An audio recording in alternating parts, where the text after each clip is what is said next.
Porta Sancta, Yeah. which means Holy door. holy door. Uh-uh. Okay, Porta is door. right. And then Sancta is holy. So this is the Kanina nagdasal lang ako. uh-huh. Tapos kinukuha ko ng picture. Ay la, yung mga bisita nyo, kala pare ako. Nagtatanong. This is actually the original one of Our Lady of Montserrat. This is the exact replica. Okay. That came doon po sa grandmother house namin sa Catalonia, Spain. Uh-huh.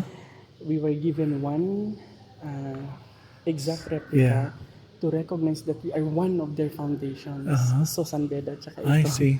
So, ganyan din sa San Beda, ano? Yes. Uh-huh. Oo. Ngayon ho, itong kwan kasi, kung titignan mo, parang siyang pyramid, but it's not. It's a tent. Kasi during Transfiguration, Peter said, Lord, why don't we build 3 tents? I see. One for you, one for Moses, and one for Elijah. Elijah. Kaya dun sa kabila, 3 tent. I Dito, see. isa na lang kasi naging Lord structure siya Yes. of all the tents here in the ano to. If you can see our altar, Yes, yun, di ba parang ang galing similar ng siya dun arkitekto. sa- Oo. si Doon sa bato sa may Aboted, coffee, no? Factory. Si Aboted, ang sabi niya kasi, Mhm. sinabihan niya si Father Elias, I wanted a rock altar. Uh-huh. Sabi, and then according to Father Elias, itong altar was founded some 20 meters away here sa cornfield. Uh-huh. Uh-huh. During that time, yun ho yung cornfield namin doon banda. Okay. So, ito, crane pa talaga yung nagkuhan at nung ongoing pa. Tapos, ito ang unang in-scalp pa, nailagay. no? Yes. Ginawang ano? Actually, hindi na ho siya kuhan. Pag ganun na talaga siya, Ah, pero in dinagdagan shape. na lang siya ng ano to, sa likod. Okay. When Abbot Ed said, he's sharing to me the theology of our altar. Right. Yung bandang harap mo, pag nandito ka kasi sa harap, ang makikita mo lang is literally rock. Right.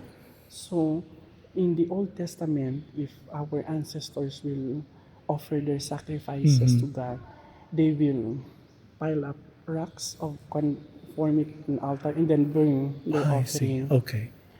Pagpunta ka naman sa likod, Sa likod. may korteng lamesa. It's the New Testament, the Last Supper. Okay. So, the Old and New Testament, minerd siya. I see. The one who painted this is also Vic Barreto. Same person. But, Miniature. oo. Kasi ang sabi sa amin, siyempre the integrity of the design, you have to consider yung kung gaano ba kalaki ang crucifixion image ni Our Lady of Montserrat. Kaya pati This yung, was well made. yeah. Very nice. And this is the last work of Leandro Locsin. Right. It said that it is earthquake proof, which I wanted to believe because, well, I am here for almost a decade and nakita ko kung ilang beses na Lumindol dito.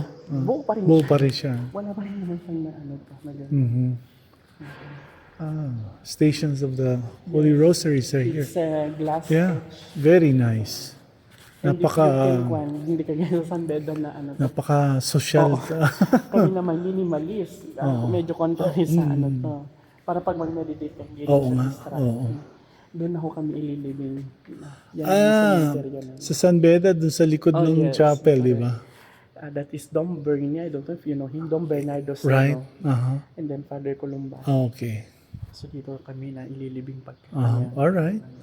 Puno na yan, ano? Pero siguro Ano siya, cremated lahat sila? hindi ho. No? lahat is Body? ano to. Nag-chapter meeting na kami dyan. I was the secretary at that time. Right. Lahat kami talaga chose the Choose- traditional. traditional way. Traditional. Sa San Beda kasi cremation na yun. So ito lang ang simbahan namin. Ang galing ng architecture ho kasi even without mic, without the aid of mic actually, Maliwanag maganda eh. yung, Oo. maganda yung Flow ng sound, ano?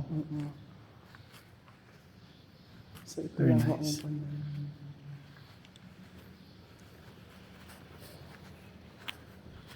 Ang dami-daming mga alumnus na gustong makarating, mag-witness. yes. Halos tumanda na, hindi pa rin makapunta. Sabi ko, I'll find a way. Ito po yung Mount Kitanglad kung wala kasing ulat. Okay, Na. yes. Legend says that this is an active volcano, now a dormant.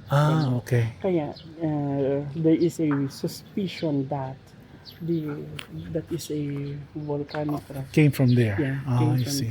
Which somehow we wanted to believe kasi within the monastery property, Right. especially nung Maraming bato. maraming ganito. Ah, ganun. Ibang klaseng rock eh, no? Mm-mm.